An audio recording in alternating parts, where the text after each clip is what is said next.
The whole reason we're on this call is to talk about the announcement that HBO Max will be HBO Max. receiving all of Warner Brothers. I say all, a majority of Warner Brothers film releases in 2021, the same day as the theatrical release. Yeah. And just kind of HBO Max greatest service. all the questions that arise with that. I mean, there's a lot. So quick, a couple like clarifications. So I'm pretty confident it is the entire Warner Brothers slate, but just Warner Brothers Pictures. Their slate of 17 films will come out day and date or same day. HBO Max is underneath Warner Media, as that is their Netflix or Disney Plus. But HBO Max is not a subsidiary of Warner Brothers Pictures. So it's not like Disney. Disney Plus is beneath Disney. HBO Max is a different entity than Warner Brothers, but they're all owned by AT&T. Right. That is very important. And I think they are quoted as saying this is a one-year plan. We can talk about that, whether we think it actually is or not, but they are on statement saying that for now this is a one-year plan, so there's no... And this is just a United States thing, because HBO Max isn't available internationally. Really? Yes. Yeah. Which brings us to today's sponsor, NordVPN. For gamers. Or ExpressVPN. Whoever wants to shout us out. No, dude, for real, get us a sponsor. Get us a sponsor on this bit. Well, so to your comment about the international thing, so you are correct that as of right now, it is just offered in the United States. And also a slight caveat that on the trailer that was released by HBO, by whoever, HBO Max, whoever released it technically, for the HBO Max releases, there is a small fine print at the bottom that says release dates subject to change. So they're building themselves in an escape hatch if the vaccine comes out by like January or something. Right. They're prepared for it. But yeah, I mean, internationally, there was a quote from either their head of Warner Brothers or head of Warner Media that they are seeking international releases, but they're going to have to do a lot more to make it happen because of contracts. So I guess just to start, before we get too deep, initial thoughts, good, bad, indifferent. What are your initial thoughts on this? I guess, Ev, you want to go first, and we'll kind of lap this table? Yeah, I mean, so my knee-jerk reaction, it was actually one of my students that told me about it, like, while I was teaching today. He was like, hey, did you hear about HBO Max? I was like, what? What's going, like, I was like, I love HBO Max, like, what is going on? And he goes, yeah, they're going to get all of Warner Brothers movies straight to streaming next year. And so I, like, naturally had to pause what I was doing.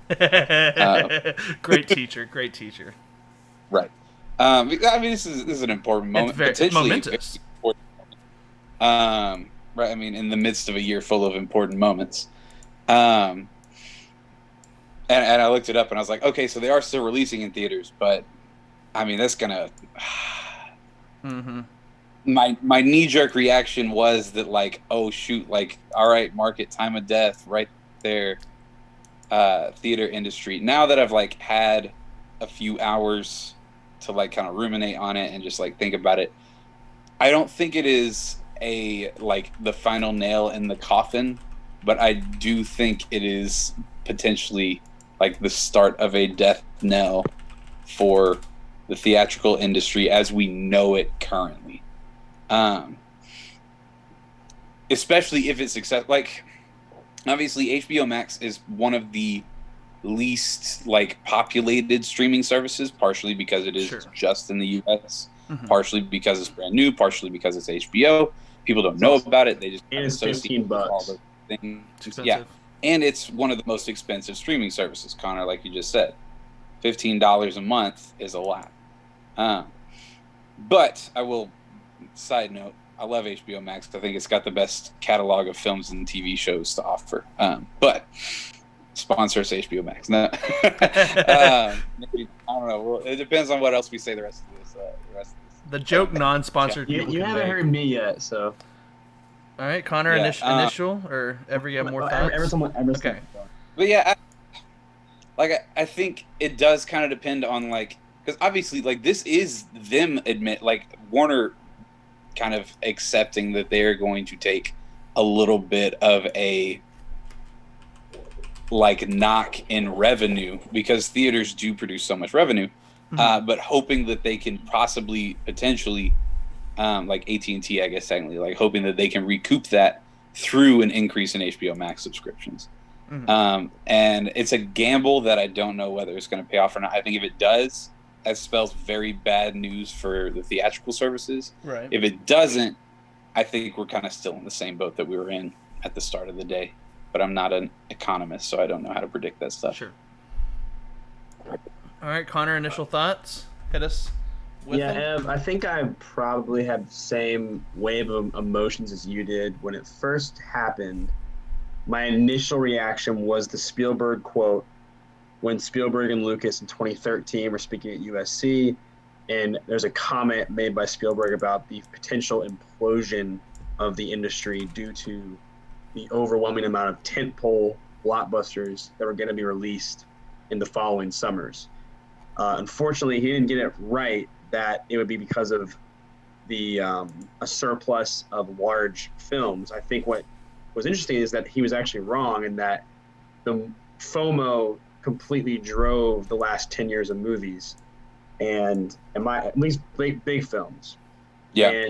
And I think the studios proved that they could release a lot of blockbusters in sequence and people still go to see them and just take the extra cash out because they weren't going to miss out on the Twitter moments and the conversation, etc. But what Spielberg got right was that eventually there was so much money and so much things happening that something was going to give. And it's almost like COVID-19 has sped the process up from like a 5 to 10 year process to like a 9-month process. It just all happened at once. And it feels like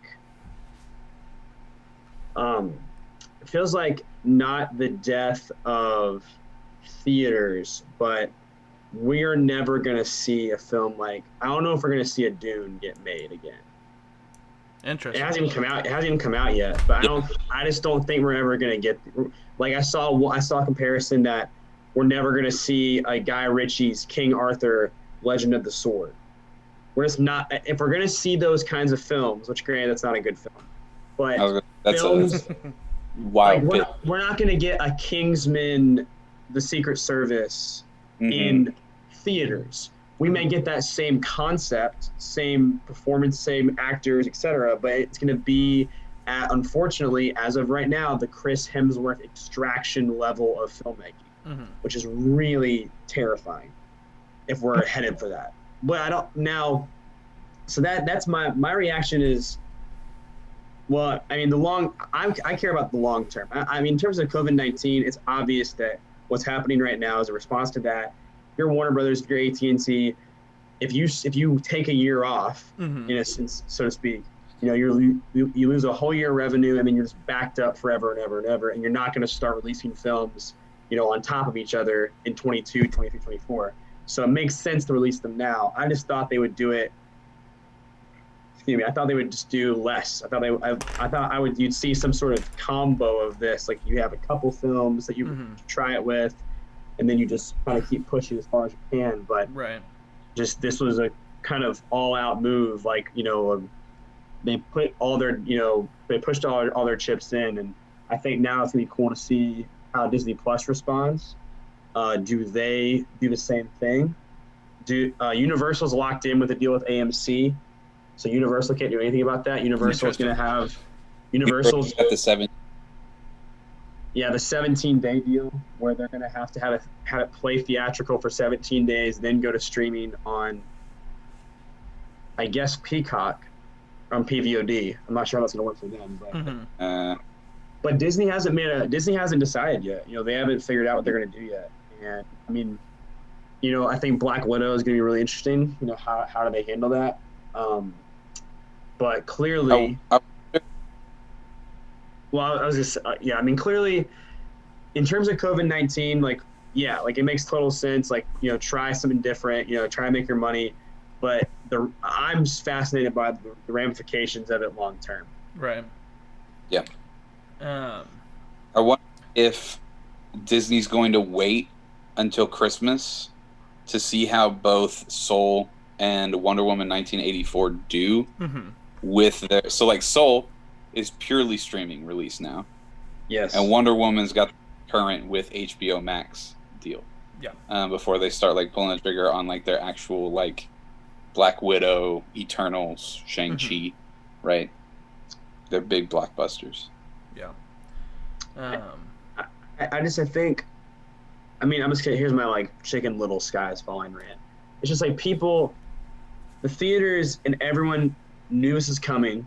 They knew it was going to happen in the early 2010s. They knew this was going to happen, and maybe it wasn't going to happen this fast because of COVID, but it was going to happen at some point. That the theaters, the cut they were giving the theaters was never going to be enough. Mm-hmm. The theaters started jacking up concession prices, jacking up their premiums for their services, for like, whether it's dine-in, and every theater has recliners now.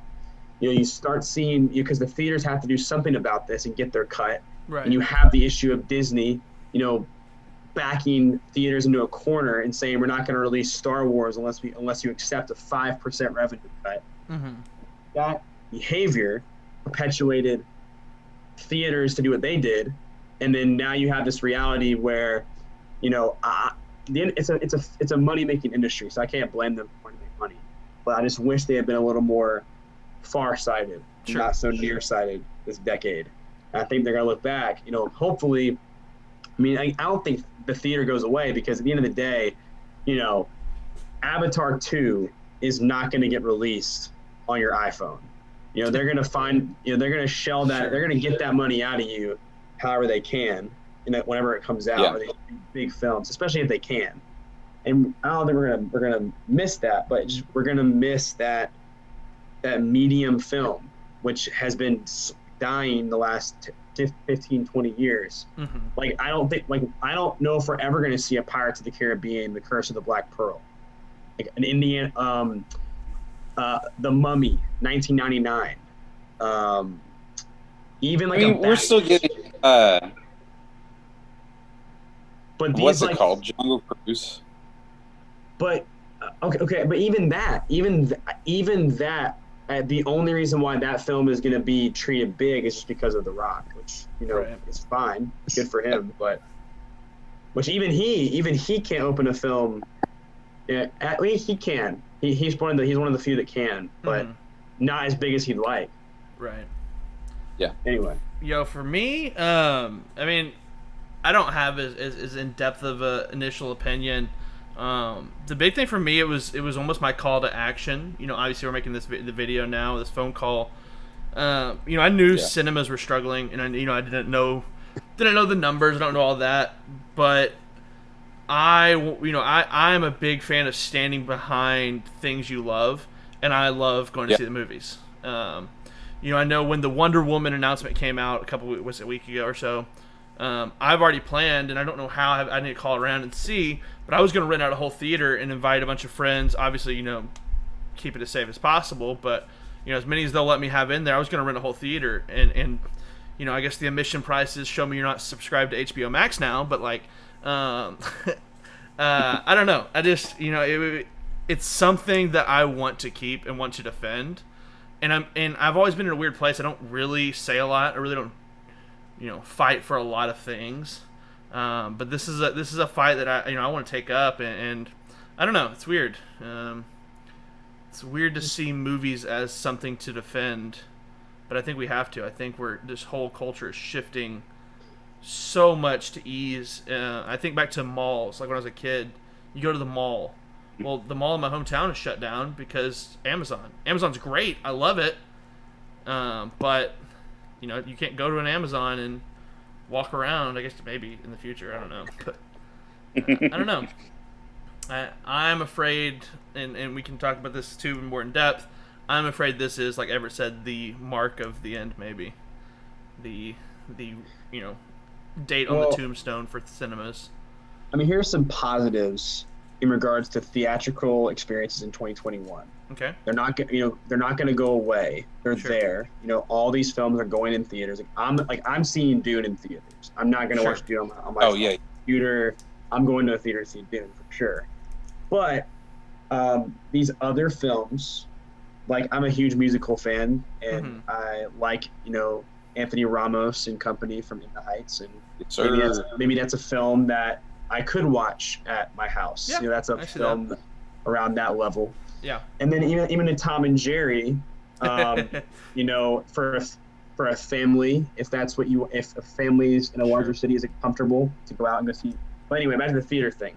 So I see like the reason, I see like the goodness that can come out of it. And I think for theaters, I heard a good point from Chris Stuckman, where he was talking about how if you're a huge theater fan, it's not gone away for you, and potentially your experience may get better because you're not going to have as many people. You're not going to get that huge like Avengers crowd, at least not for a long time, for a while. So you're going to already have these distanced seats anyway. So you may as well have a really good experience and not have people in there that you don't want to be in there, who maybe on their phones or not enjoying the experience like you do. So it's still there, and I think it just comes down to can the exhibitors and the studios work together to create the proper revenue percentage that theaters should retain. Because that's the good thing is that if the studios can release these films on their platforms, on their streamings, and the theaters still get them and get a larger cut, stay in business and keep the same money, if not more, then the industry can move forward and both can coexist. So I think that's the light at the end of the tunnel route. But like you're saying, Ty, the issue of people just saying, screw it, I can't, if I can watch it at my house and not have to pay for it, and pirate it, borrow a friend's account, borrow my family's account. Right. Why would you go if you're strapped for cash and you want to watch the Suicide Squad and stay at your house and have a drink or be with your friends, or and you don't want to go to a theater and do all of that, we can pitch in for Suicide Squad, and then that's kind of slowly starts moving that way. Yeah, you bring up an interesting point there, talking about maybe the theaters getting a bigger cut. Do you think the theaters take a win in this, or is this just as far as I see it? I see it probably as a straight loss for theaters. But do you think that's something that'll come out of this, a win for theaters in any way, or? Well, the quote from Toby Emmerich, who's Warner Brothers chairman, like he's like their head guy. Their whole structure is bizarre. The Warner Media executive structure is something out of it's like a Phantom Menace politics type stuff. Very, very confusing stuff. But he said, quote, we think where theaters are open and consumers can go, that a lot of people will choose to go to the theater, especially for big movies. So that would be time. This is not a quote, but he said, insiders say that Wonder Woman 1984, the Wonder Woman 1984 split of ticket sales is far better for exhibitors than normal. So that's the one that's the first one we're going to get. So people are saying that potentially the cut is more, and that's the one they're going off of. And so there's assumption. Yeah, the only quote Emmerich gave is, quote, having movies out there is good for cinemas. So there's hope there's hope that they're going to work together, because ultimately what the exhibitors could do, AMC, Regal, all of them could say, we're just not going to play your movies. Right. We demand a 40%, 50% cut, or we're just not going to play them, and you're just going to go for streaming. And they may say, well, you know what, we love the extra money, and we want to see what, and honestly, that's just curiosity. They have to figure out what's going to happen. So the theaters can play a little bit of leverage and try to get the percentage they want, but they can't ask for too much. Yeah, and I don't know. I don't see it going. I don't see it. Maybe they try to level it out, but I don't see this as a win for theaters in any way. Now, you're right. If we don't have movies, there's no theaters at all. Obviously, we have to keep getting movies somehow. But I think the most obvious step is a downsizing in theaters. You're going to see more go to that luxury seating, less seats, more cost on the seat, and you're probably just going to see less theaters opening. You may see a few close in really crowded areas. I don't know, but I was going to say, I think this looks like maybe a loss for like your big theater chains, but potentially a win for like your smaller theaters that like are built around more loyal kind of like fan following and that kind of deal. Like I think about here in Texas, and they have them elsewhere, but like there's 3 here in my area alone. Alamo Drafthouse is a very kind of like it's not niche, obviously. Like people know Alamo Drafthouse outside of San Antonio and Austin. Like there's one up in Kansas City downtown. Like we got one in Branson. I think Branson. But they are a smaller market-esque theater. They don't show only the blockbusters. They show a lot of like your indie stuff. They do reruns, right? They re-release things, or not even re-release. They just like run old movies again at like various times, and their focus is not so much on like getting the big crowd, right? But their focus is on getting film lovers, right? Like people like us on this conversation, but right, I mean, it's like Ty said, not everyone is us, right? Not everyone's going to be having that is sitting around having this conversation. There's a lot of people who are like, well, this is really convenient. Now I don't have to spend $30 to take my kids to go see Tom and Jerry. Now I can just use I think about my fiance. Sydney has a free year of HBO Max with her internet that she got at her new house. So you got like young families moving into new places, and if they like have the AT&T internet or whatever, it's like, well, dang, now I don't even have to pay at all, right? I have this free subscription, and I got free stuff for my kids. Like, can I interject there for a quick question? Is it free for HBO Max, or do we know if it's like a $20 for the video? It's free. Yeah, what I'm thinking is that there's no extra upcharge. Wow. No PVOD. That is interesting, because PVOD for a single guy, it's terrible. It's $40 for a movie. Oh yeah. For a family of 6, it's great. But that's gotta be the biggest, the most landmark decision of all. That's interesting. Is that they didn't tier it, because that was a comment that back to that Spielberg thing that you just implosion. Spielberg's Spielberg's whole thing was he thought that you get to a world.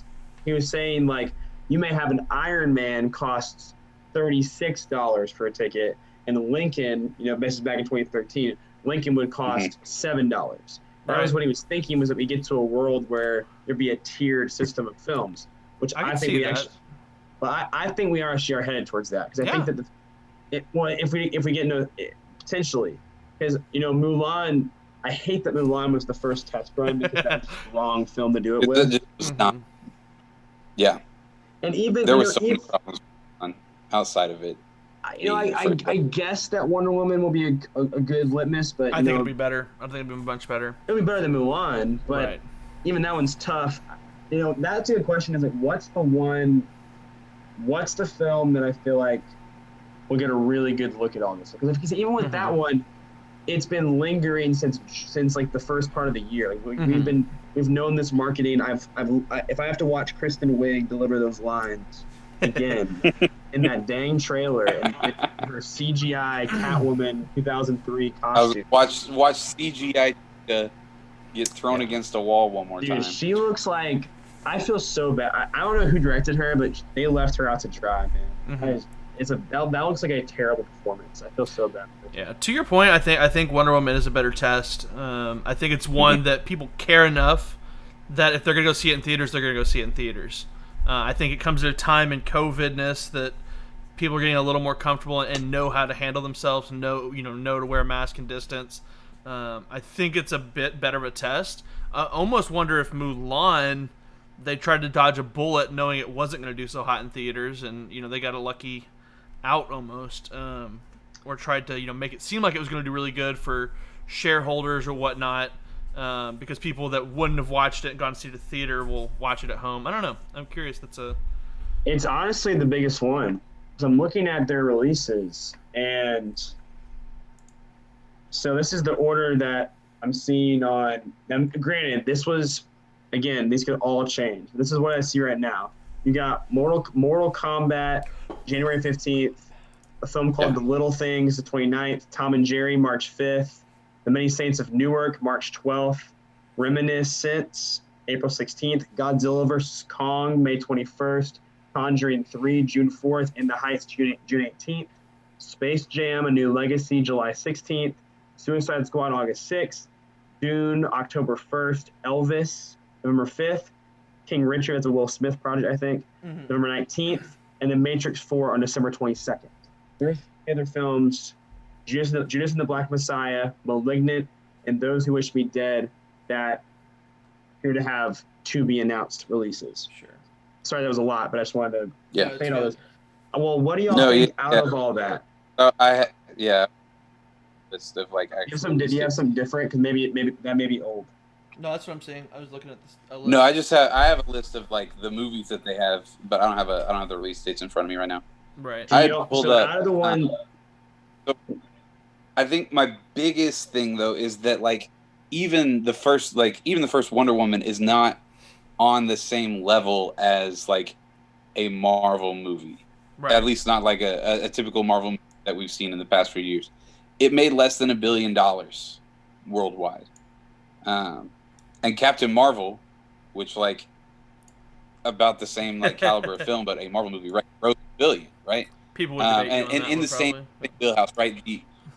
The comparative. Like, which one do you like better? I think the original Wonder Woman's better personally. I know. Okay. Villain. I gotta give it to Captain Marvel. I think overall, I give it to Wonder Woman, mainly because they feature Wonder Woman a lot more. You know, like Remus Lupin. You know, like Remus. Yeah, dude. Yeah. In the least, like, maybe one of the worst movie villains I've ever watched. Like, just like inept David Thewlis through most of the movie, and then suddenly it's like, oh no, he's actually Ares, god of war, who's been working in an office for the past 10 years. Like, what? Yeah, it's bizarre. You're telling me Ares sat around and like meddled his? That's not. No, he did. Okay, I saw him do it. All right.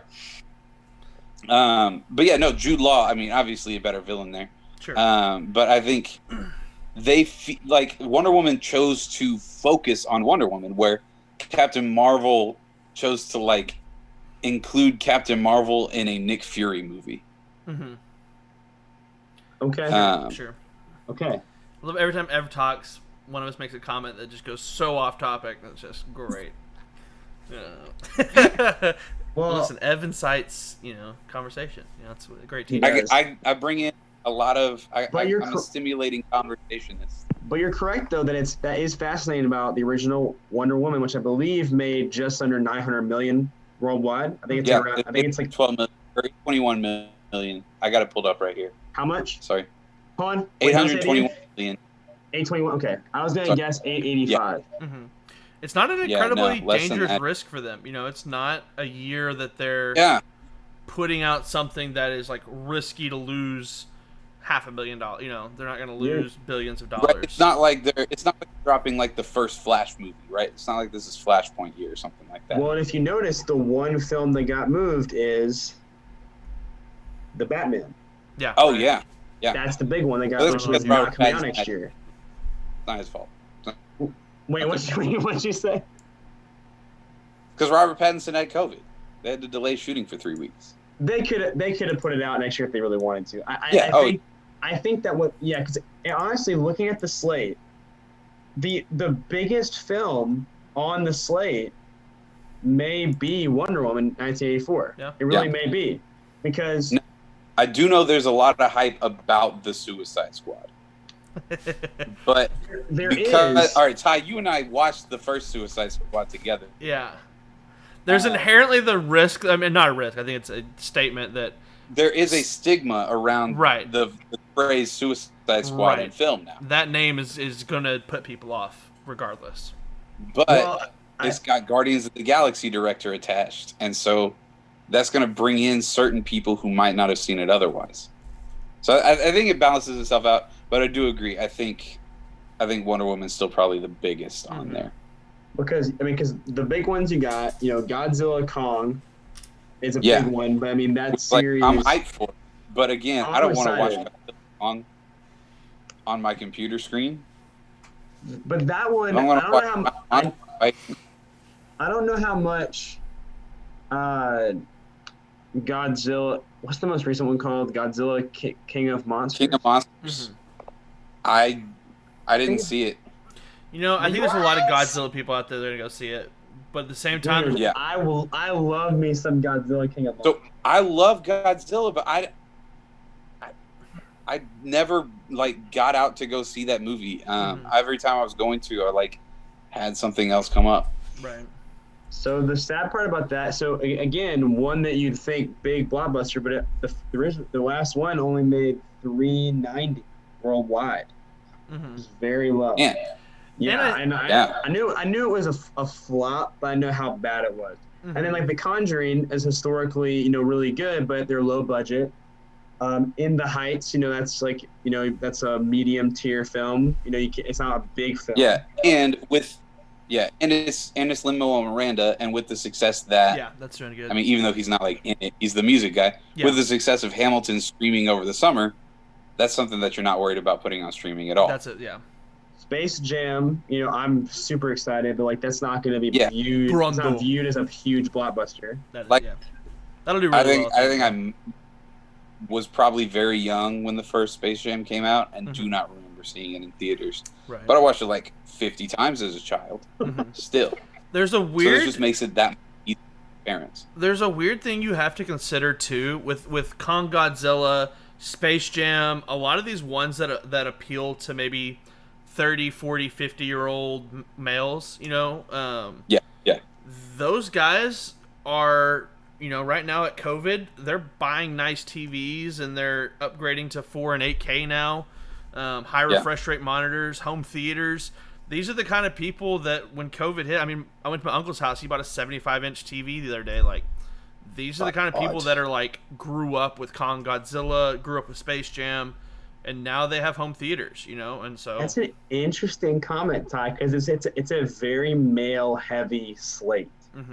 Even you mentioned Dune or Matrix 4, which even further fit into your assessment of that. Even randomly Tom and Jerry, the parents that grew up on Tom and Jerry that would show it to their kids. They have homes now. What's the effect of that? Is that Marvel? Is that Stranger Things? What's the catalyst? I'd say. Catalyst to. What? Catalyst to this I guess the understanding that I think the failure of the failure or the critical failure of Star Wars. Yes. The new trilogy. Is absolute failure. Sure. Yeah. We have to critical because it made money. We have to, but they realized if we are going to get all 4 quadrants, we're going to have to really solidify the 40-plussers. And this is a slate that is literally being, delivered on a silver platter to the 40-plussers. It really is. Even Mortal Kombat, now that I think about it. I mean, yeah. You think about, the cult classic of Mortal Kombat from the 1990s? I mean, when did Dune come out as a book? Dune, the book, came out in the 60s. I don't know for sure on Dune, but I know the only people I've heard talk about it are some of my friends that are older and gentlemen. So, Yeah. No. Okay. So I mentioned that back when it was still coming out this year, I mentioned that I was really excited for that movie and that I was reading the book, and my dad goes with Paul and the worms and stuff, and I was like, yes. It was one of those that I did not expect. My dad is very war movie and I like The Patriot. I like Saving Private Ryan. I'll watch Gladiator with you. That kind of guy. Gladiator. He referenced a specific. I mean, yes, it's the main character in Dune, but like Dune the film is campy as all get out. Like I tried to watch it, and it was late at night, and so I didn't finish it. But it's extremely cheesy. Like you got Patrick Stewart fighting the guy from Twin Peaks in like some really bad like special effect armor in the first 30 minutes of that movie. And I was just like, this is like, but, and so it surprised me that my dad knew that, but to the point, right? My dad is 52 years old, right? And so the cultiness, right? The remake now of Dune is going to capitalize still on that same demographic that was growing up, teenagers becoming adults in the 1980s. Yeah, two thoughts on that. First off, your dad is the antithesis of whenever that day that dad movie trending on Twitter. I would say, would you agree with that? I'm trying to remember. What was the? Because it was like the whole thing about what the best dad movies are. Oh yeah. I think Monty fits into that. Very yeah. well. Oh yeah. Like he's not.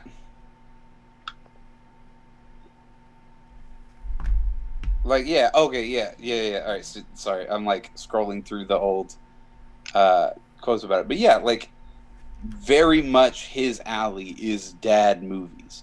Well, and the other thoughts on Dune, I'm like obsessed with Denis Villeneuve, but Blade Runner 2049 did not do well, and so. But women love Timothée Chalamet. Women do love Timothée Chalamet, and that may have been enough to pull it over the hump.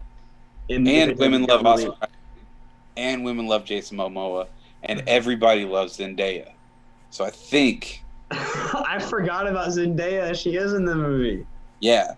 So I think all the combination of star power that is in Dune is going to be enough to kind of get it back over that Star Wars hump that we have kind of created for ourselves. It'd be so great for Denis. I want it to be successful so bad. But I think bringing it back to like the whole thing in perspective, I think you're right, Ty, that the whole slate is this slate that if it does poorly, then there are reasons as to why each of them did. Right.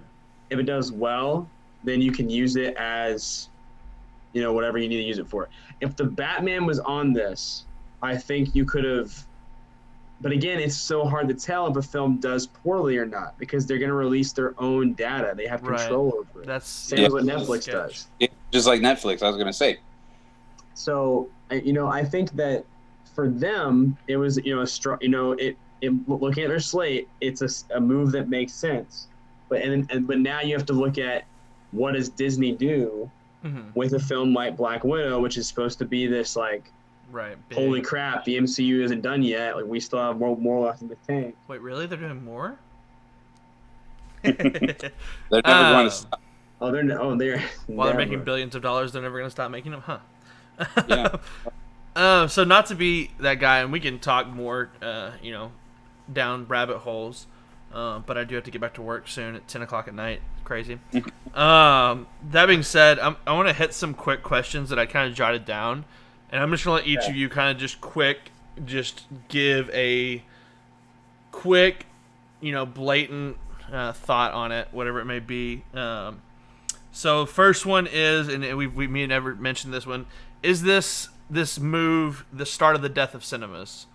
I think we've kind of answered this one, but just a quick, what do you think? Yes, no, maybe, probably not.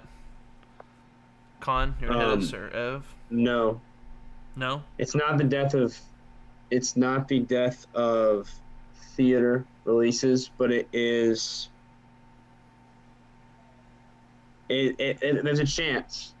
I guess the largest chance that any of these last 10-year moves have had. Percentage chance of theaters moving. I've seen the comparison of Uber and like Uber and versus taxis. Right.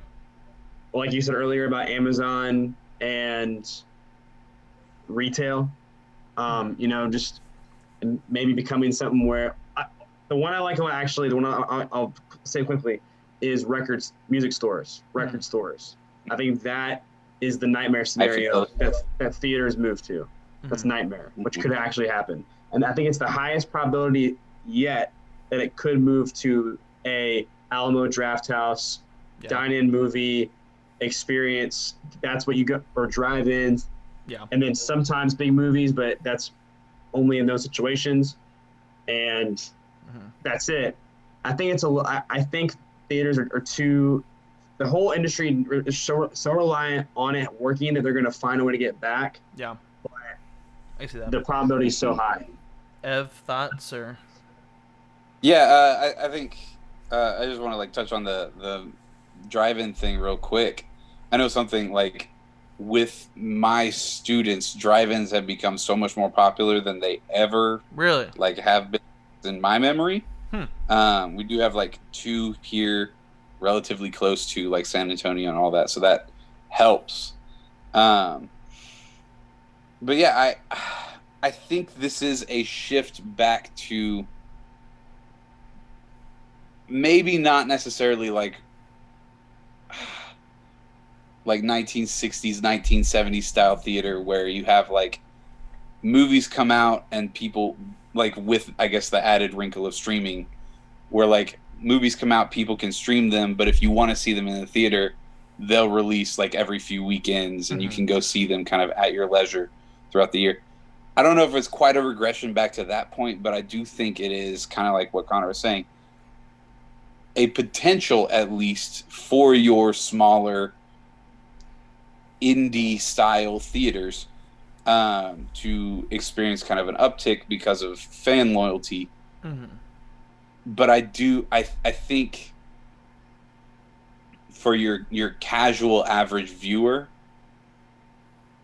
who is more like who has better things to do than go to the theater and who that's not something that's necessary for their theater experience.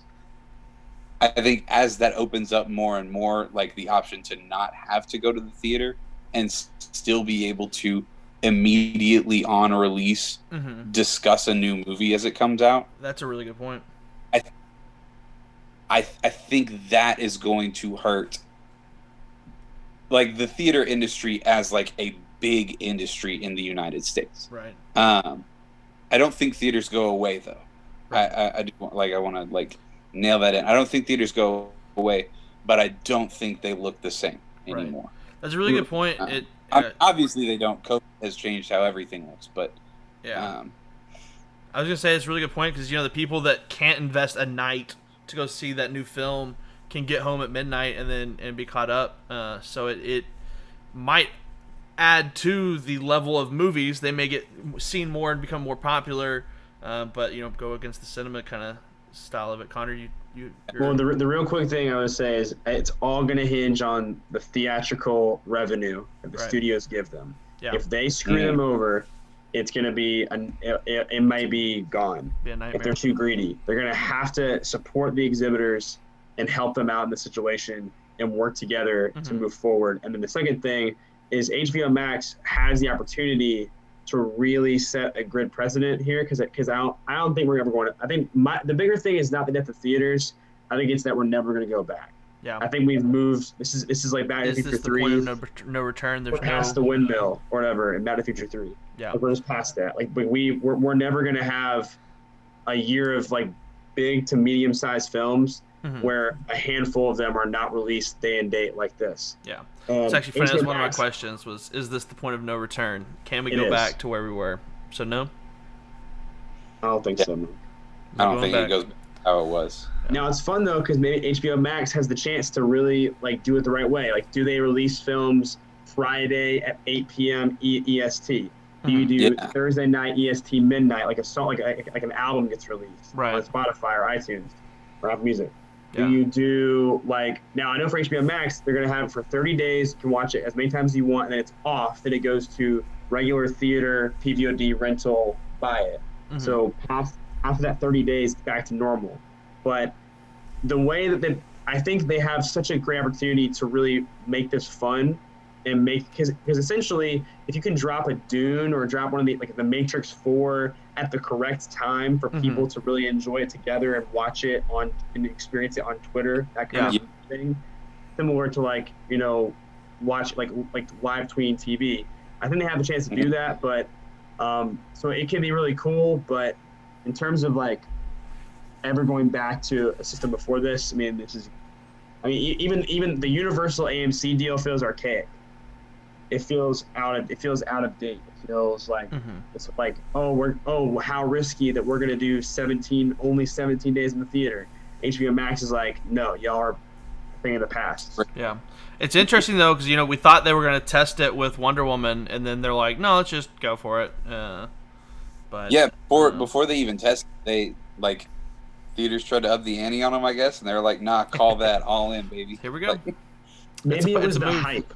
Maybe it was the hype. Maybe it was like because as we just discussed, that's probably their biggest film. Right. So if they can say, hey, it's the first of 17 films versus it's the only one, you can kind of pass it. Right. All right, so I'm going to make y'all think a little bit on this next one, but I'm pulling it off something Connor said earlier. You kind of mentioned that the mid-level films might start struggling. We might start seeing more of Extraction. We may see more of Extraction style. And then even before we started recording, we talked about how, Mandalorian's film style has made recording a high quality thing on a lower budget much more practical. Who wins and who loses? Do we see a major uptick in high quality TV shows? Do we see a weird blend of hour-long episodes that are also movie? Is there a winner and a loser in this? In this setup, or I'm making you guys think. Well, that's really good. I wish I had my note. I wish I had notes. It's really good. Think on it for a second. I'm gonna take a phone call, but I think. Yeah. What do you think? I think Disney's obviously right. Like Disney already made the announcement that they're pivoting to, focusing on streaming, and has emphasized specifically the TV shows that they're releasing. And because Disney is so mainstream, I think it's very easy to say, yes, television, that 45 minute television show about existing universes succeeds in ways that we have never seen that done before, right? Like since 1960s Batman, we haven't had legitimately critically and socially acclaimed superhero science fiction television, right? I mean, obviously, right, there are people who love the CW TV shows, right? Daredevil and Jessica Jones and the Netflix Marvel shows were their own thing, and that was great. But with WandaVision, with Falcon and Winter Soldier, with Hawkeye, even Loki, right? I think we're moving towards television as an extension of cinema, and because of that, I think television is a big winner in this. Mm-hmm. But because of that, they're doing that instead of making those kind of mid-level films like Connor's talking about. Mm-hmm.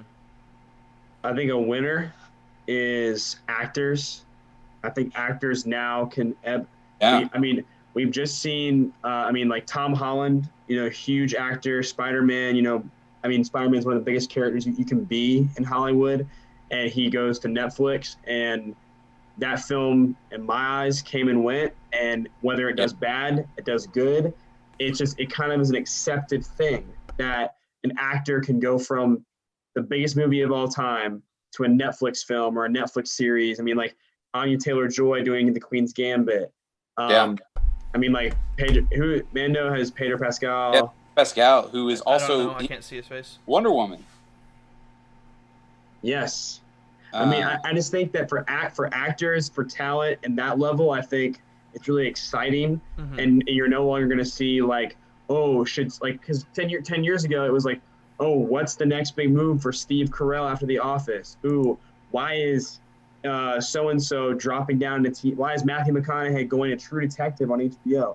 now we're gonna get these actors that can just move, and there's no like. Mm-hmm. But now you will see the death of the movie star, which you've been slowly seeing. But Yeah, you already see actors can ebb already and flow. kind of happened. Right. I think the loser is film experimentation.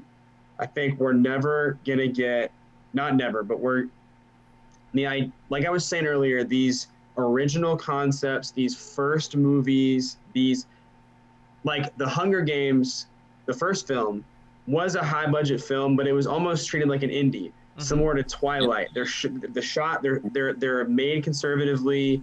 They get these new up and coming actors for cheaper prices, and they hire lower level directors for also lower prices. So you went from Hunger Games 1, 2012, this smaller film, to Catching Fire, a huge blockbuster Mockingjay Part 1, Part 2, similar to Twilight. And so I think now you may have the ability for a Hunger Games to come out and say, we're going to spend 50 to 125 mil on a film that may not work. I think a studio is so much more hesitant to say yes to that. Right. They're going to say, how about you try a show? Right. How about you go to TV? And then I think that's where we may see a season or a mini series become the new first film in a series, or the first of a franchise or a trilogy. Almost a meshing of like TV and film. Almost soft launch. Right. Yeah. Bringing Yeah, down some of those mid-budget films to TV, bringing up some TV shows if they do good to film level. Because now audiences, now that we're all at home, we can't quote unquote tell the difference between a Mando and a Avengers Endgame. I mean, you can, but it's like the quality is starting to get so connected. I mean, Stranger Things 3 was a movie told across 8 hours. And, and I think because all that's moving, if a filmmaker wants to go out and make the first of a trilogy or wants to do things that's not micro budget or 100 plus budget, I think it might be gone. That movie may be just the way of the dodo. I mean, there was a quote that said, it's easier to raise $100 million than $10 million.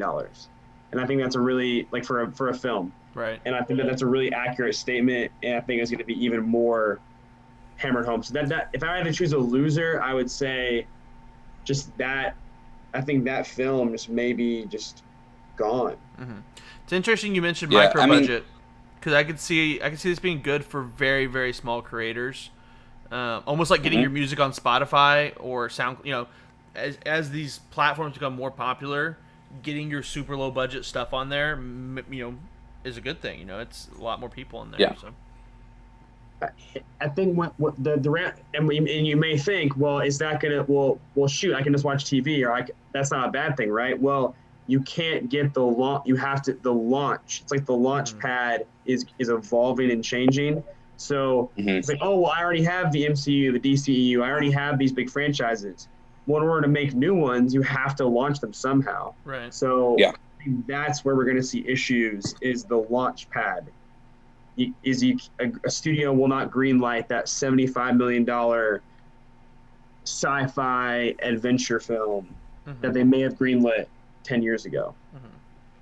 And like I think about the conversation that like you and I had when I was doing all my movie polls and stuff.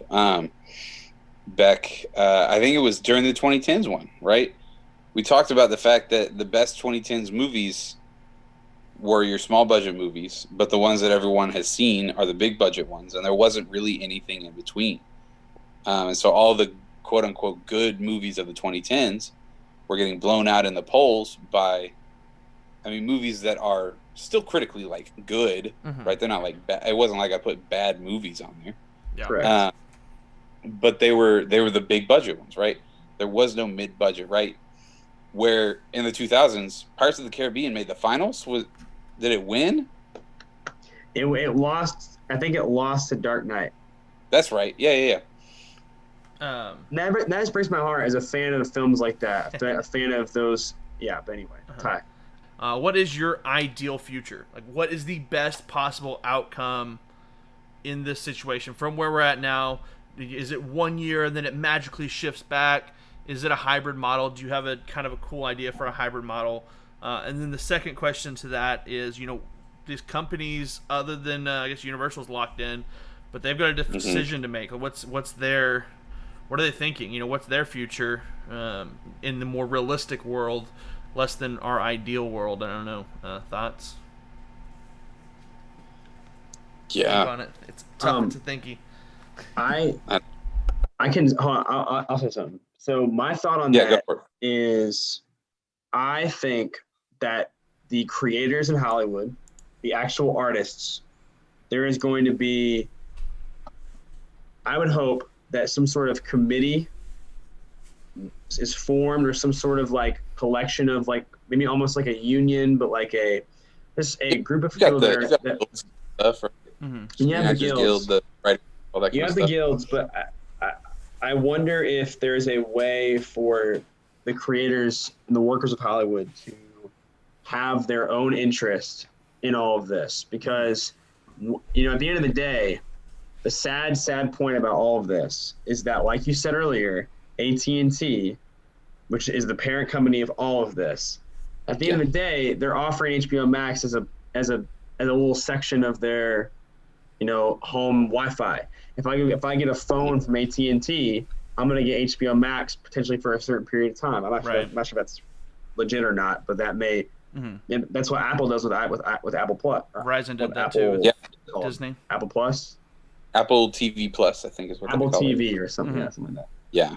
Yeah. But that's so because it's all it's always been about the money. It's always been very industrial. Yeah. But especially now. And especially now that you don't have before you had the transparency of box office results and numbers and data. Right. And now that that's all being hidden, why would a studio want to tell an actor or a director or a creative the information behind that? They want to keep them in the dark, and they want to have the power. And so I would hope that power is distributed well amongst the entirety of Hollywood and the creators, and then also that there is a way that this may be like a legit government thing, but they're going to have to step in and help them distribute the data of their streaming numbers, because of how it trickles down to so many people and so much money that if Netflix, I just don't see a world where Netflix can continue to do this, where they don't release these numbers. Because it's so important. So I would hope that we could get there's like a third-party software that was bought by someone last year, I think, that can read that. They can like figure out the streaming data themselves without having to ask the platforms. So it's gonna happen. Someone's gonna figure it out at some point, and they're gonna figure out how to do it anyway. So I just hope that they begin to be transparent again, like they were with the theaters. Yeah. My gosh, like the future question is one that's like hard for me to like. What I want to have happen and what I think is going to happen are definitely two different things. Right. For sure. But like, yeah, and even like the other studios that aren't Warner and Universal, trying to predict what they do is also going to be hard. And I wonder, because thus far, Disney hasn't, aside from like your X-Men titles and those kind of things, hasn't put a lot of like their Fox acquisitions on Disney Plus. I wonder if they use that almost maybe as like their theatrical kind of affiliate, maybe. Because I mean, obviously, as an extension of that, you got Fox Searchlight, right? You got your 20th Century. I like that, smart. And you do have TV from that, but they run that through Hulu, right? FX on Hulu and all that. And so I wonder if that's kind of their move. I'm curious to see, like, with the caveat, right, and that you mentioned in the like the ad that HBO Max and Warner dropped that like release dates are subject to change, right? I wonder if like once the COVID vaccine hits, do they just kind of go back on it and say, oh, actually, we're releasing all of these movies on this release date, but they release on HBO Max like the next week, even, right? Like, is it even just kind of a small shift like that? Just say, hey, we didn't actually mean it. This was just so that we can get that revenue, right? And get people talking about us and buying up our stock and getting excited about our company. That'd be dirty. Going into kind of this new year. I mean, obviously it's not a new fiscal year or anything like that, right? This wasn't a oh shoot, like it's the end of our financial year and we got to like make a new choice. This was going into a new year, which is much more of like a film kind of idea anyway, right? But well, also there was some like end of the fiscal year kind of like decisions, I think, in terms of like people trying to keep jobs. Yeah. But like I think even just kind of as like a side note, the film year in my mind anyway is totally thrown off as well. Because I think of like the film year as being like marked by the Academy Awards, right? And that's been pushed back. Like the cutoff date for the Academy Awards is now February, right? Not even happening until March. No, end of March, beginning of April. I think it's like March. Yeah, I think it's like middle of March. Yeah, like after spring break for me, I think, which is, oh man, I don't know. I need to check the date on that. But yeah, I don't know. I've been like sitting here like looking at my wall of my like shelf of DVDs that I still have here that I haven't like moved around because most of my Blu-rays I've like moved already. But my DVDs are still here.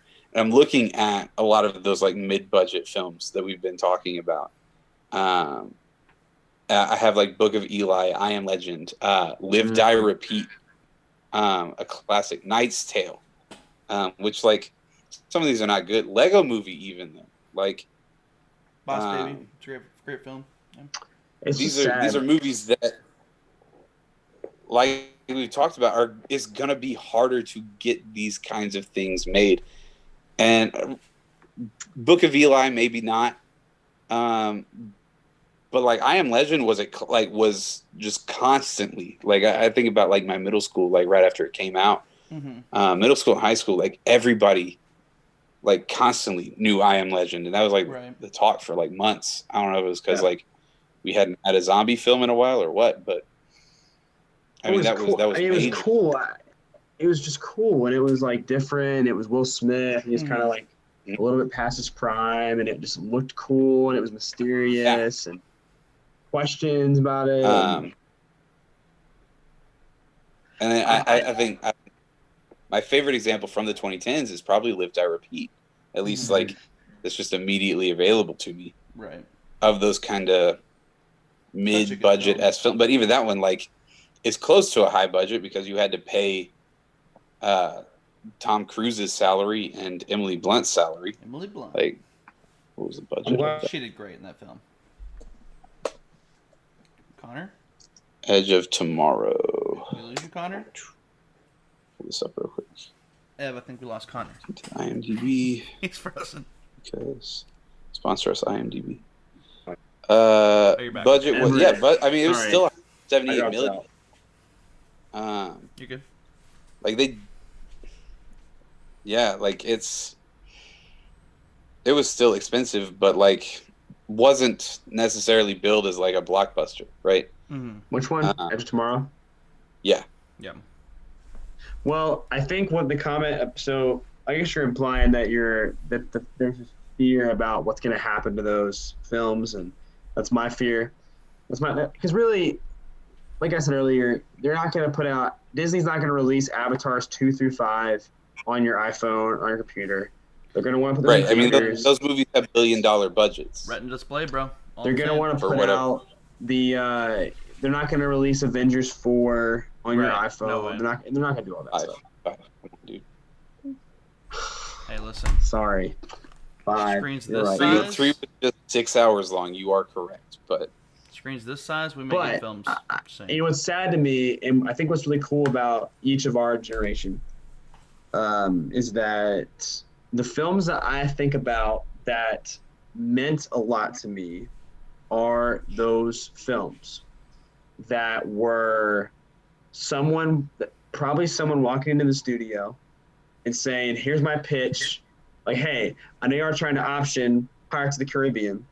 Y'all are trying to just use your properties. You just had this crazy renaissance in the 90s of animation, and you're kind of digging into all your stuff, seeing what we can do to make some new content. And you are looking at this as a property. Like, hey, I'm Gore Verbinski, and I have this idea to kind of do like an Indiana Jones meets, Pirates of the Caribbean, like really go for it here. Mm-hmm. And just get. I also have a really good idea to make Indiana Jones with the Wicker Man remake. And we're going to steal the Declaration of Independence as well. That was a good one too. That was also Disney, which is hilarious. Which also, but that also fits, right? National Treasure. National Treasure. No, we will never see that get released in theaters. No. That would be a tragedy. Never again. That would be a tragedy. Isn't that? And that's terrible, right? Time, mm-hmm. Yeah. At the same time, though, could we potentially get a Disney Plus release of a National Treasure 3? I mean, we could. I think it's less of a. But we'll of never get another movie like National Treasure, though. Yes, it's less of a. Oh, we're not going to get. We may not get those movies as a continuation of a franchise. It is a. We're not going to get those kind of original ideas that get made in that way anymore.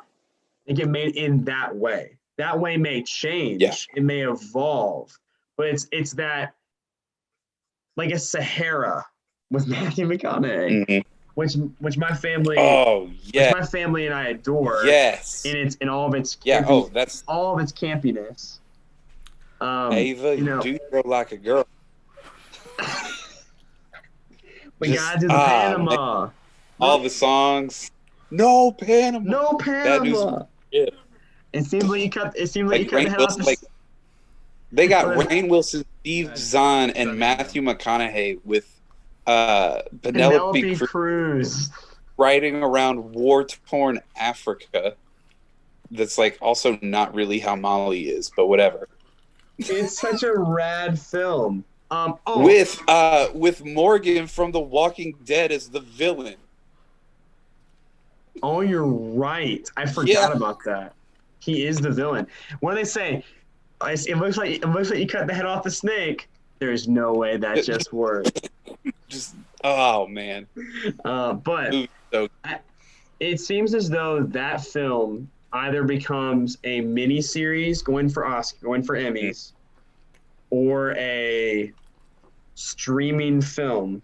And I think that is the question: is there a breaking point for these streaming films? And I keep doing this because they're films, and I think that's the hope, and that's the hopeful future, is that at some point people are like, you know what, I'm kind of tired of my Netflix catalog of original Netflix films not being that. Why am I watching to All the Boys I've Loved Before 49 or The Kissing Booth and like I'm ready for The Kissing Booth, are we gonna get like a prequel? We're gonna get like a what's the Kissing Booth prequel series? I don't know. You talking to me like I've watched the Kissing Booth movies? I have not. I know they're. I haven't either. I know they exist, and I know they got sequels. All the Girls I Loved Before. We're gonna get the boy spinoff. Yeah, we're gonna get the boy's perspective. He's playing Hercules now. He doesn't care about that. I don't know, bro. I mean, he hops around. Noah Centineo out here, suddenly becoming very jacked very fast, apparently. He is the meme of those guys tossing that little girl around on Twitter, where it's like just the whoop, whoop. That's Noah Centineo's career. Studio. That's all the Netflix executives. Noah Centineo, take him. But yeah, I think that's really sad potentially that we're gonna get less movies of that ilk because growing up, those were the films that I like and I remember and I quote and my family and I enjoy. Those are also films where it's a different kind of approach to filmmaking, right? Like almost like an ET, you know, like it's a big budget movie, but it's like it has different ideas. The budget's too big for it to be a cult classic. It's purpose. Like they didn't set out to make. I don't think they made The Mummy thinking they were gonna make Titanic dollars back in the 90s. Sure. They were saying we're gonna make some good money off of this because we have good talent. They probably didn't make Mummy planning to make the Scorpion King movie either. Like, as you know, I'm a huge fan of the Scorpion King. Just the CGI. Yeah, but like, movies. I mean, that was they made The Mummy thinking like, hey, here's a fun idea for kind of a new. It's been a little bit over 10 years since or right around 10 years, I guess, since Indiana Jones. Like, what if we do another one? Here's this new up-and-coming actor guy. Well, in the case with that film is I was doing some reading about it. Originally, it was going to be like a drama. It was going to be kind of like how I think Kenneth Branagh did like a Frankenstein in the 90s. Oh yeah. They were gonna do a Mummy like that. They were gonna have like a lower budget drama. Like I think at one point Daniel Day-Lewis was up for the role of the Mummy, like stuff like that, like weird stuff. Yeah. And then Steven Sommers came in and said, "How about we try like an Indiana Jones adventure film? Like let's blend the genres." And it was a great idea. But I think. I keep using that example, but I think that idea of someone of just experimenting with money, because you're not going to walk into Disney and say, "Hey, give me Avengers dollars, give me even Black Panther $2, $250 million to make my movie," unless you're Chris Nolan. It's never going to happen. Yeah. So instead, you go, "Hey, I'm so and so, or I have this script. Can I get like 40, 50 million? I'm Neil Blomkamp, and I want $30 million to make District 9 or whatever." It isn't going to happen anymore. What? I want to remake that weird military heist movie with the Rat Pack, but put George Clooney and Brad Pitt in it. Yeah. Give me $80 million. What? That heist? Those are old films. Those are because and that's the thing is sometimes. No. But okay, I'm specifically talking Ocean's 11 here, right? No, like, I'm playing the executive. I'm playing the opposite. Yeah. I'm saying, oh well, that no way. Or like Iron Man. Oh, Robert Downey Jr. Yeah. Like that dude who went to rehab twice. Rehab. Like, John Favreau of Elf. Yeah. Like we're gonna like they're over there. Sony's making. You want the dude to be a big intimidating bad guy? Sony's making Spider-Man films, and X-Men just did the Wolverine, and we're gonna make Iron Man. We're gonna do that hero. We're gonna choose. That's gonna be our big film. We're gonna do is Iron Man with washed up Robert Downey. We're also going to do a Hulk movie. Bad film. No, but I mean that had to have been like part of the pitch, though. Like because he was in it. Like he was in Hulk. Yeah, he was, and Hulk going into that was definitely the better known character. Sure. But that movie was garbage. Like, so the original budget, absolutely, Iron Man's original budget was $140 million. And that's exactly, and even though that's a lot of money, that's because of how Hollywood's shifted to now we're 200 plus, 250 plus for the big films. That is a medium movie now, 140. Now, great, but higher end of Incredible Hulk. Incredible Hulk was $10 million more. – And what did Iron Man gross worldwide? short of 600 million. Yeah, 3 times as much, essentially, or I get at least twice as much as what Hulk made. Mm-hmm. And at the end of the day, if I'm an executive with Warner or with NBC Universal, and I got this pitch of a script for a new franchise or a new thing for people to get excited about, and they need lots of money, I'm just not going to greenlight a movie. I'm going to say, hey, I'll greenlight a similar amount of, like, we'll do, $2 million an episode for a miniseries. We'll do, and you have to find a way to be creative, which is cool, but I think that's the true loser of all this. So I think that's one of the more dangerous parts of this whole situation, to be honest. Back in the day, which is weird to say that like a couple months ago was back in the day, you made $140 million film, and then if it does well, you make a lot of money, right? You make $1 billion if it does really well. The problem now is we're shifting to these TV shows. The money's already there, right? People are already subscribed, and so the way you make more money is by cutting down your cost, right? You cut down, if you make 10 $140 million films this year, well, that's $1.4 billion you've cut out of your your profits. But if you can tell those guys, hey, just make a $10 million pilot, well, there you go. You just made $900 million or 1.3. I guess 1.3 billion would be the number on that. You can make $1.3 billion by just cutting down on how much you budget out to these new films. And I think it's really scary. Because even like me with The Mandalorian, I'm subscribed to Disney Plus for The Mandalorian. When that goes away, I'm going to drop my subscription until, guess what? The Mandalorian rolls back around. And then I'll be subscribed for, 3 months or something like that to watch The Mandalorian. And then I'll drop it again. Whereas a movie, right? Maybe you subscribe to watch a movie, maybe. If not, you're going to a friend's house, or you're just, you already have a login, or you're already subscribed. The money is already there, right? So honestly, these mid-level TV shows become more valuable than these, high-budget movies to these companies, which is really scary. You're going to see a lot, like you're saying, those $140 million films, they're going to start cutting those out, right? They're going to have big releases. They're going to have Avengers to try to get you onto their platform.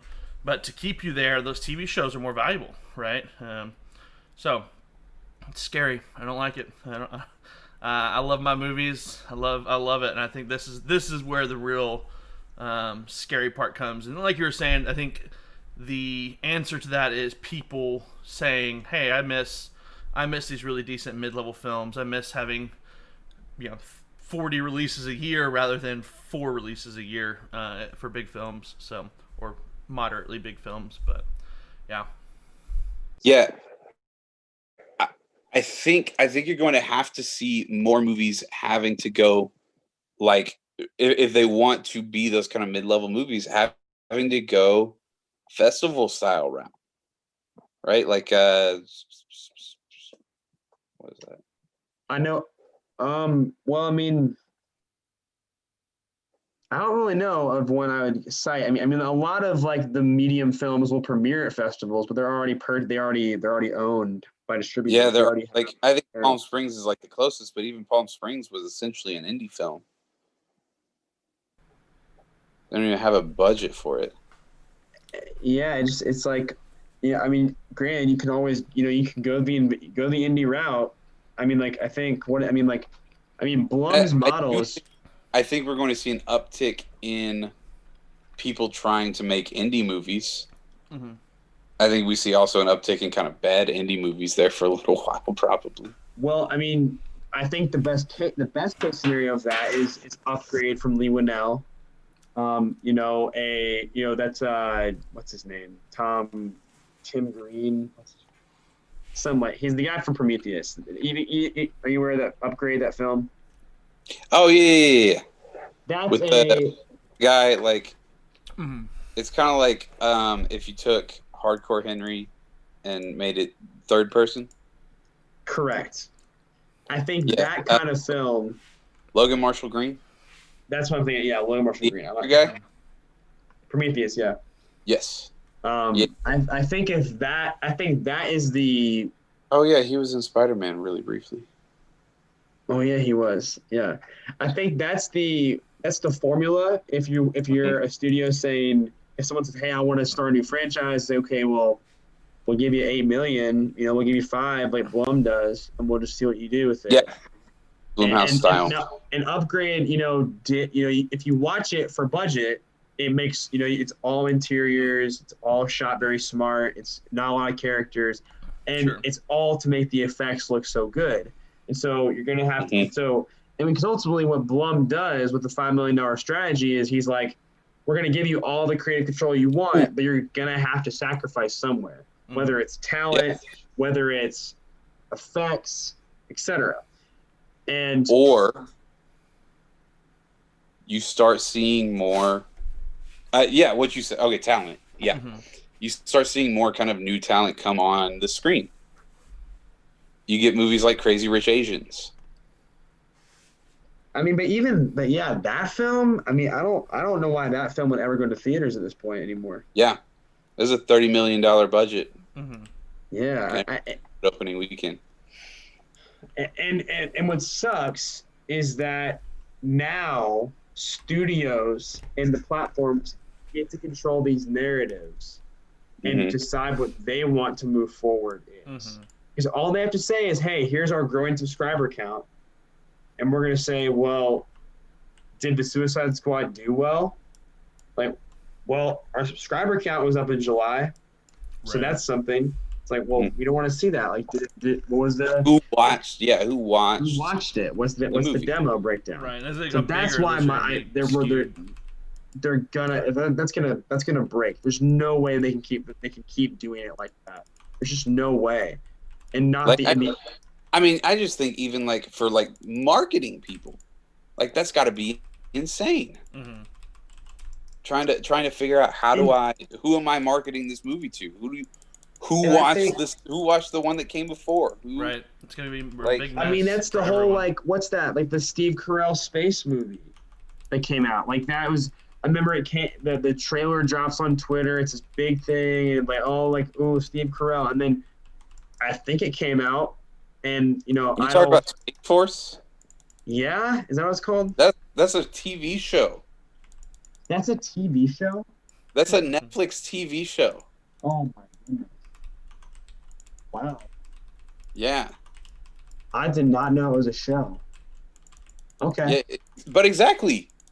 Right, like they didn't know how to market it because it was Netflix. It's like it's almost like it's so evidently clear that like you can tell when a studio is in the Jurassic World business, or they're in the Fantastic Be Somewhere to Find Them business, or they're in the Fantastic Four business. I chose two very weird examples. Or they're in the Fast and Furious business. Yeah. Netflix is clearly not in the Extraction business or the Space Force business or even the Queen's Gambit business. Or the what's it called? What's the one? Six Underground business. They're not in that business. Now they maybe they're in the Stranger Things business, but that's probably their biggest thing. Originally, but like even that. Like, they have nothing else like Stranger Things. Right. It's like Disney Plus doesn't have anything honestly, like The Mandalorian. I almost want to say that they're in the Marco Polo business. Because Netflix is constantly making shows in that genre. It's so evident. It's so clear that their priorities are different, and because the numbers aren't available, we don't get to have the true say. We do with our dollars. The only thing we know, like we know a little bit about like their TV series, because they have started to like kind of share why things get renewed and why things get canceled.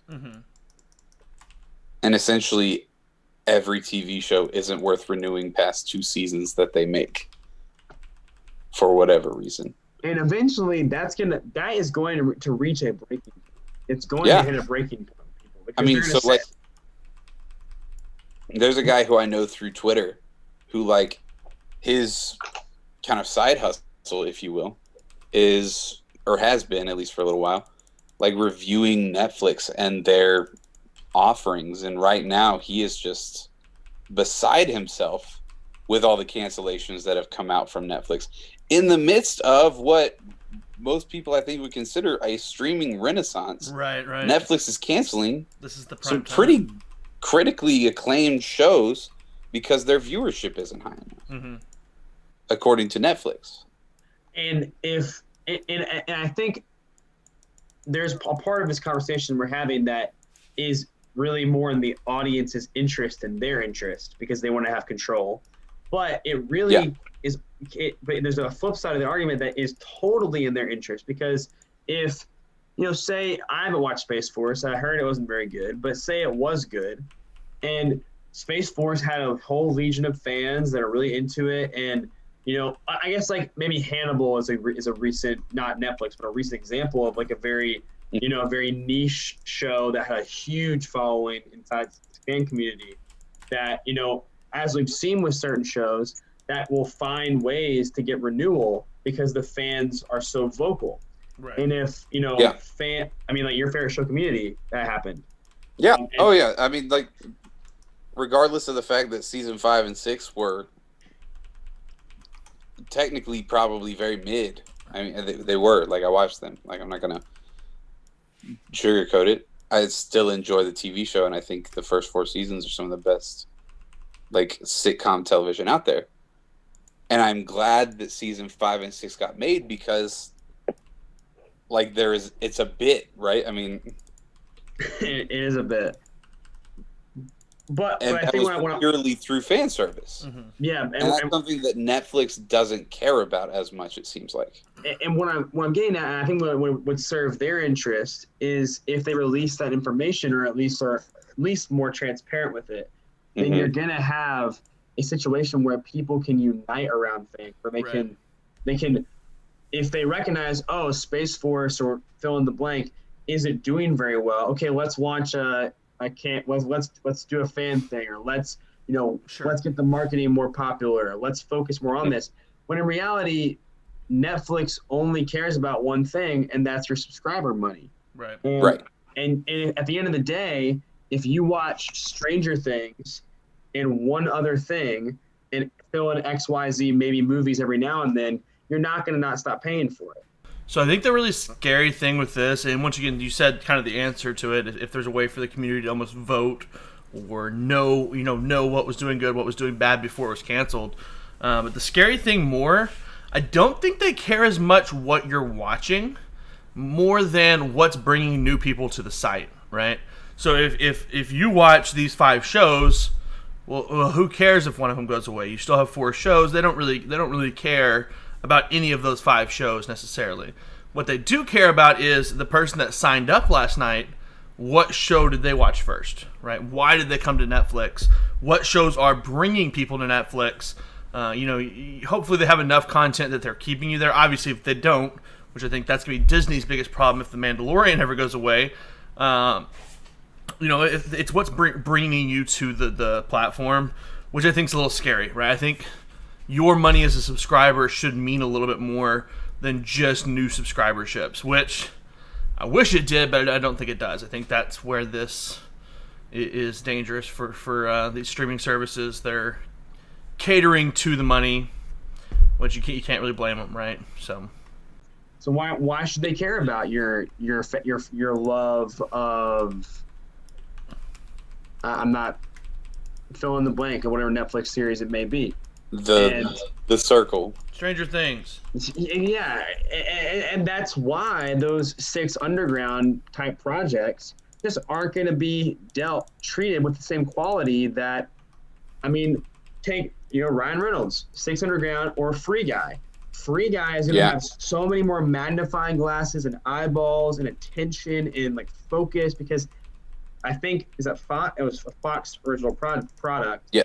Fox was in that business. They want Free Guy to be a success. And now Disney would want that to happen as well. Whereas with all this, like Disney Plus was never in the Mulan business. They're in the Disney Plus business. No. Yeah. And so why, and with Yeah, Disney Plus was in the clouds business. And with how terrible or trending terrible the live action remakes have been from Disney, and those have all made tons of money theatrical. Yeah. Why the heck are they going to care about the quality of those now? Right. Yeah, I mean they made money off Mulan. I mean, the only way that Disney fails moving forward is if they're not woke enough. Right. If they have woke failures. Yeah. Which they will. Yeah, I mean, there will be people who try to cancel Disney anytime they come out with anything from any side of any spectrum. Right. That's not new. No. There's always someone that's going to be mad at some company for something. Right. Yeah. I think we're hitting like an hour and a half. So yeah. I think the closing, my assessment of all of it, it's cool. There are parts of it that are cool, and as a fan of film, I'm so excited to see what happens. Mm-hmm. And at the end of the day, this industry is so massive. I mean, I'm technically in the industry of television, but as a very small part of the industry, I see the trickle-down effects of how popular the CW is. I mean, I literally make ads that play on CW's streaming. I'm not sure what it's called, but you can watch CW shows online, and we make ads. Now. It's free, isn't it? CW now, yeah. So I've done ads for it, yeah. And the popularity of a show like Supergirl or Swamp Thing or the new ones is very critical to Stargirl. That's the new one, Stargirl. If those shows aren't doing well, then a little guy like me in Fayetteville, Arkansas, my job may come into question. So it affects so many people. So if theaters make sense to make money, they're going to find a way to get back there at some point. Right. But do people give up on certain aspects of film? Mm-hmm. And maybe that middle film is where things start to give. Yeah. I think a part of me, looking forward selfishly, is I would love to just go to small theater type settings where everything is immediately available to stream, but your small indie kind of theaters are still around for people who want that theatrical experience. Mm-hmm. Because I already hate having to deal with crowds and children in theaters. Maybe that's just because I'm a bad person, though. I don't know. So there's a part of me that I like that aspect of it. That I do hate that because I think AMC has done some really cool innovations in what they bring to the table as a movie theater chain. They've done a lot to try to cater to, and I think Cinemark, right, Regal, that group as well. They've done some cool stuff to try to cater to fans of like cinephiles, if you will. Right, the people who enjoy the theatrical experience. Right, you have your AMC Plus, right, the Stubbs Club and all of that. You have Cinemark Rewards. Regal does their monthly. Hey, we're showing all the Ghibli reboots, or not but we're running all the Studio Ghibli movies this month, or for the next 2 months.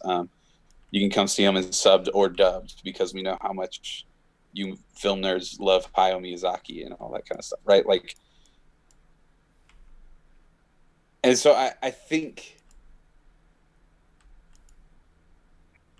I think it's sad, because they were mainstream, they were making those things that are slightly more niche, at least available to a wider audience. And I think that's going to be something that we do lose. you are going to have people who watch movies will still, like, everyone will still watch movies, right? I don't think people are going to stop watching movies. And everybody will watch movies when they come out. But I do think you're going to lose out on maybe, like, some of, like, the newer generation of what could have been like cinephiles at that level, right? Because, like, obviously, like me and you, I can speak for myself. I assume I'm speaking for you too, right? Like, our first movie going experiences weren't at, like, Alamo Drafthouse style, like, indie cinema, like, small hole in the wall type place, right? I mean, it was at, I mean, I remember it was the Hollywood Jewel out in, like, Woodway when my family lived in Waco, or the Starplex 16 on, like, Valley Mills. So it was like, this theater, like, now that one's an AMC and the other one is a Cinemark, right? Like, yeah. I mean, I remember seeing. I think my first film I remember seeing was probably Dinosaur from Disney. oh yeah, dude, I love Dinosaur. Not young. I'm pretty sure that movie was just CGI dinosaurs over real locations. Having gone back and rewatched it as an adult, Dinosaur walked so the Lion King could fly. it's true. Also, I just remember those weird smelling, like, dinosaur puppet, like, prizes that McDonald's had.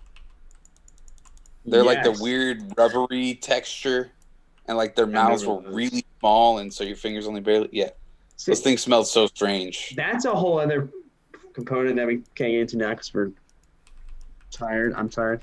And I have things to do. But that whole, I think which you alluded to, which is, like, the experience part of all of this is, like, yeah. How do you do prizes?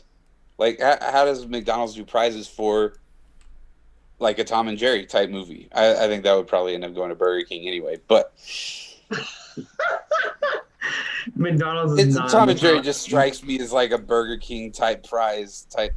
But, like, BK had the best one of all time, maybe, though, with those Star Wars ones. The Star Wars ones were dope. The little, like, fat head Star Wars. I collected those. I had so many of. I got all of them. Still have so many of those. I searched the country to get all of those. And I remember they did, like, a Pokemon thing, like, back when I wasn't allowed to, like, watch Pokemon or anything like that. But, like, the little Pokemon toys, they had a little ball. Each one did something different. Like, it was tight. Obviously, McDonald's Pokemon's did Beanie not a Babies, movie, though. so, like, that's not an issue. Oh, that's true. That's not that. But, like, I think about, like, now driving past or, like, walking past McDonald's and Walmart and stuff, like, their prizes are Marvel stuff. Mm-hmm. And so obviously everyone knows what Marvel is, and so it's just going to be like Marvel, like a rotating Marvel Thomas the Tank Engine. I just don't know if that matters that Comics. Much. I don't know. Enough people go for the prize anymore. It's just I think what's going to be interesting is to see, does Gen Z treat film and content, culture, the whole experience of movie going and TV consumption, do they treat it the same way that millennials did? Because I don't know if they're going to. I don't know if Gen Z will. Yeah, I mean, obviously, like, I teach Gen Z, like, I work with Gen Z all the time, but, like, there is just a natural irreverence to everything that Gen Z does, and not to, like, disparage that. I think there is, like, the humor that Gen Z has created for themselves, I think is, like, peak, right? I mean, obviously it's derived, we talked about this before, like, the epitome of kind of, like, the start of Gen Z humor is the Dear Sister skit, right, from SNL. But does that play into, like, a high amount of respect for film and cinema and theatrical, like, movie going experience? And I haven't seen a ton of that. I mean, granted, like I said, I have seen a lot of them be like, yes, I love going to the drive-in. Mm-hmm. And that's been cool. Yeah. At the same time, the drive-in is not to see a movie. Like, But maybe True. that's the shift. Maybe movie going becomes not a cinematic experience, but a social experience kind of again. And maybe that's the shift that we see. Well, obviously, FOMO is never gonna go away, and it's gonna Right. it's gonna even get worse as time goes on. Social media becomes more ingrained, and so the more that and even in a pandemic year, even though sports as a whole are down in viewership, Right. there's still just such a desire to be part of it and part of the conversation and part of what is going on. And if there's films that are coming out that people are talking about, and even and that's the job of the studios is to get these kids that are raised on their tablets to be invested in not just like how do they sell the products to those kids. And I'm sure that they're discussing all that as we speak. And the whole issue with not the issue with the HBO Max effect on that with this whole announcement is just another evolution in how movies and content get to us and how we accept it and what we give back to the studios in the process. Right. And something that I haven't thought about a whole lot is like my younger students, like my middle schoolers who are like really young Gen Z, kind of almost pushing whatever the heck we're calling the next generation.